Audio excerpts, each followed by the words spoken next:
Dear viewers, যারা video দেখছেন, আমি আজকে কথা বলবো আপনার কিডনিটা ভালো আছে আপনি কিভাবে বুঝবেন।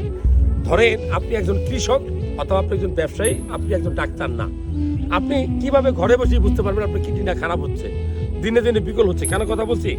কিডনি রোগ খুব নীরব ঘাতক। এটা নীরবে নিবৃতে আপনার শরীরে আসবে।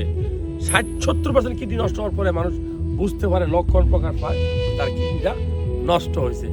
এর মধ্যে অন্যতম কি কি লক্ষণ থাকবে? ধরেন আপনি প্রস্রাব করছেন, এই জায়গায় অতিরিক্ত ফেনা উঠবে। যেখানে প্রস্রাব করছেন মারাত্মক বিশ্রী রকমের গন্ধ হবে, যে গন্ধটা আপনি সহ্য করতে পারবেন না। এছাড়া কি হয়, আপনার শরীরে প্রচুর চুলকানি আসতে পারে, এই মুখটা ফ্যাকাশে হইতে পারে, রক্তশূন্যতা রোগ দেখা দিবে। কারণ কি, আপনার খাওয়ার রুচিটাই তো নষ্ট হয়ে যাবে, কোনো খাবার ভালো লাগবে না, বিলকুল খাওয়ার পিছিয়ে রুচি থাকবে না।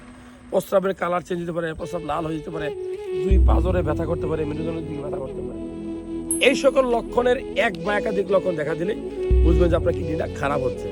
সো আপনি কি করবেন? আপনি একটা ইউরিন আরি টেস্ট করবেন, রুটিন এক্সামিনেশন টেস্ট, একটা সিরাম ক্রিনিন টেস্ট করবেন, একটা আল্ট্রাসাউন্ড করে দেখবেন আপনার কিডনিটা ভালো আছে কিনা।